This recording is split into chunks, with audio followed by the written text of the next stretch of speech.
ఓం శ్రీ మాత్రే నమః. ఛానల్లోకి స్వాగతం అండి. 2025వ సంవత్సరం సెప్టెంబర్ నెలలో ఒక స్త్రీ రాక కన్యా రాశి వారి జీవితాన్ని ఊహించని మలుపు తిప్పుతుంది. అయితే ఒక్కరోజు మాత్రం ఊహించని పెను ప్రమాదం పొంచి ఉంది. అయితే ఈ నెలలో ఆ స్త్రీ రాక వల్ల వీరి జీవితంలో జరగబోయే మార్పులేమిటి, వీరికి పొంచి ఉన్న ప్రమాదం ఏ రూపంలో రానుంది, ఈ సమయంలో మరిన్ని శుభ ఫలితాలను పొందటం కోసం ఈ రాశి వారు చేయవలసిన దేవతారాధనతో పాటుగా పాటించవలసిన పరిహారాల గురించి మనం ఈ వీడియోలో క్లుప్తంగా తెలుసుకుందాం. అందుకంటే ముందుగా మీరు మన ఛానల్ని సబ్స్క్రైబ్ చేసుకోకపోతే సబ్స్క్రైబ్ చేసుకొని పక్కనే ఉన్న బెల్ ఐకాన్ని క్లిక్ చేసి ఆల్ సెలెక్ట్ చేసుకున్నట్లయితే మేము అప్లోడ్ చేసే ప్రతి వీడియోని ముందుగా మీకు నోటిఫికేషన్ వస్తుంది. అంతులేని అదృష్టం ఈ రాశి వారికి ఈ సమయంలో దక్కనుంది. ఈ రాశి వారికి ఈ నెలలో ఎన్నో సంతోషాలను తీసుకురానుంది. మీరు తలపెట్టిన ప్రతి పని కూడా ఈ సమయంలో దిగ్విజయంగా పూర్తవుతుంది. అన్ని రంగాల్లో విజయాలను సాధిస్తారు. ఆర్థికపరమైన స్థిరత్వం ఏర్పడుతుంది. ఆర్థికపరంగా ఇది మీకు ఎంతో అనుకూలమైన సమయంగా చెప్పబడుతుంది. ఈ సమయంలో ఎన్నో ఆర్థిక ప్రయోజనాలను పొందబోతున్నారు. వ్యాపారపరంగా, ఉద్యోగపరంగా, ఆర్థికపరంగా లాభాలు చేకూరుతాయి. అలాగే ఈ సమయంలో వాహనాలు కొనుగోలు చేస్తారు. బంగారు ఆభరణాలను కొనుగోలు చేస్తారు. ఆర్థికపరంగా గతంలోని ఇబ్బందులన్నీ కూడా పూర్తిగా తొలగిపోతాయి. ఎలాంటి రుణ సమస్యలు లేకుండా సంతోషంగా ఉంటారు. కెరీర్ పరంగా ఈ సమయం మీకు చాలా అనుకూలంగా ఉంటుంది. ఈ సమయంలో ఎన్నో ఉత్తమ ప్రయోజనాలను పొందుతారు. కెరీర్ పరంగా ఎన్నో ఉత్తమ ఫలితాలను అందుకుంటారు. పనిలో మీ సామర్థ్యం పెరుగుతుంది. మీ తెలివితేటలు, సమయస్ఫూర్తి ఉపయోగించి అతి తక్కువ సమయంలో ఇచ్చిన పనిని చాలా వేగవంతంగా పూర్తి చేయగలుగుతారు. ఎంత పెద్ద పనైనా సరే ఎలాంటి ఒత్తిడి లేకుండా చాలా సునాయాసంగా పూర్తి చేస్తారు. ఈ సమయంలో నిరుద్యోగులకు ఉద్యోగ ప్రాప్తి కలుగుతుంది. అంతేకాకుండా మంచి శాలరీ ప్యాకేజ్తో మీరు కోరుకున్న రంగంలో మంచి పొజిషన్లో ఉద్యోగం రావటం అనేది మీకు మరింత సంతోషాన్నిస్తుంది. ప్రభుత్వ ఉద్యోగం చేస్తున్న వారికి ఆర్థికపరంగా ఎన్నో ప్రయోజనాలు చేకూరుతాయి. ఎంతో కాలంగా ప్రమోషన్ల కోసం ఎదురు చూస్తున్న ఈ రాశి వారికి ఈ సమయంలో ప్రమోషన్లు వచ్చే అవకాశాలు ఎక్కువగా ఉన్నాయి. మొత్తం మీద ఈ సమయం మీకు కెరియర్ పరంగా ఎంతో సంతోషకరమైన జీవితాన్ని ఇవ్వబోతుంది. విద్యార్థులకు ఈ సమయం ఉత్తమ ఫలితాలనివ్వనుంది. ఈ సమయంలో మీ ప్రతిభకు తగిన గుర్తింపు లభిస్తుంది. కేవలం చదువులోనే కాకుండా ఇతర కల్చరల్ యాక్టివిటీస్లో కూడా పాల్గొన్న ఈ రాశి విద్యార్థులందరికీ కూడా ఈ సమయంలో మంచి గుర్తింపు లభిస్తుంది. ఇప్పటి వరకు చదువుపైన దృష్టి పెట్టండి అని చెప్పిన మీ పేరెంట్సే మీ యొక్క ప్రతిభను గుర్తించి మీకు ఇష్టమైన రంగంలో రాణించమని మిమ్మల్ని ప్రోత్సహిస్తారు. తద్వారా మీరు ఎంతో సంతోషంగా మీకు నచ్చిన రంగంలో రాణించడానికి ప్రయత్నిస్తారు. అలాగే పోటీ పరీక్షల్లో సిద్ధమవుతున్న ఈ రాశి విద్యార్థులకు మంచి సమయం అనే చెప్పొచ్చు. ఈ సమయంలో మీరు రాసిన ఎగ్జామ్స్లో మీరు కోరుకున్న కోర్సుల్లో ర్యాంకు సాధిస్తారు. ఎవరైతే విదేశాల్లో ఉన్నత చదువుల కోసం లేదా ఉద్యోగం కోసం వెళ్లి అక్కడే స్థిరపడాలి అనుకుంటున్నారో వారికి ఈ సమయం చాలా అనుకూలంగా ఉంటుందని చెప్పుకోవాలి. ఈ సమయంలో మీరు చేసే ప్రతి ప్రయత్నం కూడా ఎలాంటి ఆటంకాలు లేకుండా ఫలిస్తాయి.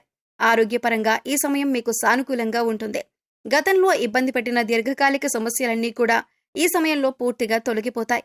ఎలాంటి అనారోగ్య సమస్యలు లేకుండా, మానసిక, శారీరక ఒత్తిడి అనేది లేకుండా చాలా ఆరోగ్యంగా ఉంటారు. అయితే మీరు దినచర్యలో భాగంగా యోగా, వ్యాయామం, ధ్యానం చేయటం అనేవి చేర్చుకున్నట్లయితే ఎలాంటి అనారోగ్య సమస్యలైనా సరే సులభంగా అధిగమించగలుగుతారు. వీటి ద్వారా మీరు శారీరకంగానూ, మానసికంగానూ చాలా ఫిట్గా ఉంటారు. అంతేకాకుండా ఫిజికల్గా కూడా చాలా హెల్దీగా ఉంటారు. వ్యాపారపరంగా ఈ సమయం మీకు అద్భుతంగా ఉందని చెప్పుకోవాలి. ఎందుకంటే ఒక స్త్రీ రాక మీ జీవితాన్నే కొత్త మలుపు తిప్పనుంది. మీ జీవితంలోకి రాబోయే స్త్రీ మీ జీవితంలో ఎన్నో అద్భుతాలు తీసుకురాబోతుంది. ఉద్యోగపరంగా, వ్యాపారపరంగా, కుటుంబపరంగా ఎన్నో సంతోషాలను చూడబోతున్నారు. ఇప్పటి వరకు కలలో కూడా ఊహించని కొత్త మార్పులను ఆ స్త్రీ మీ జీవితంలోకి తీసుకురాబోతుంది. అయితే ఆ స్త్రీ మీ జీవితంలోకి ఎలా రాబోతుంది అని చూసుకున్నట్లయితే ఇప్పటి వరకు మీకు వివాహం కానట్లయితే మీరు వివాహం చేసుకుని మీ జీవిత భాగస్వామి ఆ స్త్రీ అయి ఉండొచ్చు. ఆమె ద్వారా మీ జీవితంలో ఎన్నో సంతోషాలను చూడగలుగుతారు. లేదా మీ కుటుంబంలోని మీ బిడ్డ రూపంలో కానీ, లేదా మీరు పనిచేసే చోట మీ కొలీగ్గా గాని, అలాగే ఆ స్త్రీ మీ జీవితంలోకి రావచ్చు. ఆమె ద్వారా వ్యాపారపరంగా ఎన్నో లాభాలను మీరు చూస్తారు. వ్యాపారంలో మీరు పెట్టుబడి పెట్టిన ప్రతి రంగంలో కూడా ఆ స్త్రీ కారణంగా మీకు విజయం లభిస్తుంది అని చెప్పటంలో ఎటువంటి సందేహం లేదు. అలాగే భాగస్వాములు మిమ్మల్ని ఈ సమయంలో మోసం చేయటానికి ఎక్కువగా ప్రయత్నిస్తారు. వారి ద్వారా మీరు ఏ విధంగానూ మోసపోకుండా ఆ స్త్రీ మిమ్మల్ని రక్షిస్తారు. మీ జీవితంలోకి రాబోయే స్త్రీతో మీకు ఎటువంటి సంబంధాలు లేకపోయినప్పటికీ కూడా ఆమె ద్వారా మీకు ఎన్నో ప్రయోజనాలైతే చేకూరుతాయి. ఇదెలా సాధ్యమని మీకు అనుమానం కూడా రావచ్చు. కానీ ఆ స్త్రీ యొక్క పాజిటివ్ వైబ్రేషన్స్ అనేవి మీ చుట్టూ ఉండటం వలన మీ జాతకంలో మార్పులు జరిగే అవకాశం ఉంది. ఈ సమయంలో కుటుంబపరంగా ఎంతో సంతోషకరమైన జీవితాన్ని గడుపుతారు. మీరు మీ కుటుంబ సభ్యులు కలిసి విహారయాత్రలకు, తీర్థయాత్రలకు వెళ్లే అవకాశాలు ఎక్కువగా ఉన్నాయి. అంతేకాకుండా మీరు మీ కుటుంబ సభ్యులతో ఎక్కువ సమయాన్ని గడుపుతారు. వారితో ప్రతి విషయాన్ని షేర్ చేసుకొని, వారికి ఏం కావాలో తెలుసుకొని, వారి అవసరాలను తీరుస్తూ, వారికి నచ్చిన విధంగా మిమ్మల్ని మీరు మలుచుకుంటారు. తద్వారా వారికి మీ పట్ల గౌరవ మర్యాదలు పెరుగుతాయి. తద్వారా మీకు నచ్చిన విధంగా మీ కుటుంబ సభ్యులు నడుచుకుంటారు. వారి ప్రవర్తన మీలో ఎన్నో మార్పులు తీసుకొస్తుంది.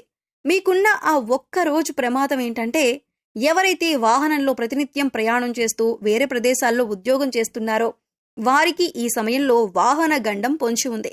ఈ సమయంలో మీరు ఎట్టి పరిస్థితుల్లో కూడా రాత్రిపూట వాహనాలను నడపకూడదు. ఒకవేళ రాత్రిపూట ఏదైనా పని మీద మీరు బయటికి వెళ్లవలసి వస్తే మీరు ప్రభుత్వ వాహనాల్లో ప్రయాణించడం మంచిదే. లేదా ఎవరైనా డ్రైవింగ్ చేయటం కోసం తోడుగా తీసుకువెళ్లటం ఇంకా మంచిదే. ఈ సమయంలో మీకు పొంచి ఉన్న ఈ అతిపెద్ద ప్రమాదం నుండి బయటపడటం కోసం మీరు తగు జాగ్రత్తలు తీసుకోవటం చాలా అవసరం. ఈ సమయంలో శుభ ఫలితాలు పొందటం కోసం ఈ రాశివారు చేయవలసిన దేవతారాధన చూసుకున్నట్లయితే హనుమాన్ చాలీసాను నిత్యం పఠించండి. ఆదిత్య పారాయణం చేయటం ద్వారా మేలు జరుగుతుంది. లలిత సహస్రనామాలను నిత్యం పఠించటం ద్వారా శుభ ఫలితాలను పొందుతారు. నరసింహస్వామిని ఆరాధించటం ద్వారా ఉత్తమ ఫలితాలను పొందుతారు. ఈ సమయంలో మరిన్ని శుభ ఫలితాలు పొందటం కోసం ఈ రాశివారు చేయవలసిన పరిహారాలు చూసుకున్నట్లయితే శుక్రవారం ఉదయం స్నానం చేసిన తర్వాత శుభ్రమైన ఎరుపు రంగు దుస్తులు ధరించి రోజంతా లక్ష్మీదేవిని స్మరించండి. యాలకులు మరియు లవంగాలు కర్పూరంతో వెలిగించి లక్ష్మీదేవికి హారతిచ్చి అన్ని గదుల్లోనూ హారతి చూపించండి. ఇలా చేయటం వల్ల మీ ఇంటి నుండి అన్ని రకాల ప్రతికూలతలు తొలగిపోతాయి. చెక్క పలకపై కుంకుమ పువ్వుతో స్వస్తిక్ చిహ్నాన్ని గీసి దానిపై గోమతి చక్రాన్ని ఉంచండి. ఆ తర్వాత దానిపై శ్రీయంత్రాన్ని ప్రతిష్ఠించి పూజించండి. పూజ తర్వాత గోమతి చక్రాన్ని మీ పర్సులో లేదా డబ్బులు దాచుకునే ప్రదేశంలో ఉంచండి. ప్రతి మంగళవారం ఈ విధంగా చేయటం వలన మీ సంపద పెరుగుతుంది. మీ కెరియర్ జీవితంలో విజయాన్ని పొందుతారు. అలాగే మీరు ప్రతికూల శక్తుల నుండి బయటపడటం కోసం ఇంటి గుమ్మం దగ్గరికి ఆవు వస్తే ఏదైనా మీకు శక్తి కలిగిన గ్రాసం పెట్టి 3 ప్రదక్షిణలు చేయండి. భిక్షగాళ్లు వస్తే వారికి ఏదో ఒకటిచ్చి పంపించండి. ఊరికే ఏమీ ఇవ్వకుండా పంపొద్దు. వారానికి 3 సార్లైనా సరే సాయంత్రం మీ ఇంట్లో వ్యాపార సంస్థల్లో ధూపం తప్పకుండా వెలిగించండి. అలాగే మీ వాహనాలకు నిమ్మకాయ దండను కట్టండి. ఇలా చేసిన వారికి ప్రతికూల వాతావరణం తొలగి శ్రేయస్సు కలుగుతుంది. సో చూశారు కదండి, 2025వ సంవత్సరం సెప్టెంబర్ 4-5 తేదీల్లో ఒక స్త్రీ రాక మీ జీవితాన్ని ఏ విధమైన మలుపు తిప్పుతుంది? వీరికి పొంచి ఉన్న ప్రమాదం ఏ రూపంలో రానుంది? ఈ సమయంలో మరిన్ని శుభ ఫలితాలు పొందటం కోసం మీరు చేసుకోవలసిన దేవతారాధనతో పాటుగా పాటించవలసిన పరిహారాల గురించి తెలుసుకున్నారు కదా. మరి వీడియో నచ్చితే తప్పకుండా లైక్ చేయండి. మీ స్నేహితులకు, బంధువులకు తప్పకుండా షేర్ చేసుకోండి. ఈ వీడియో నచ్చిందని ఆశిస్తూ మరో చక్కటి వీడియోతో మళ్ళీ కలుద్దామండి. నమస్కారం.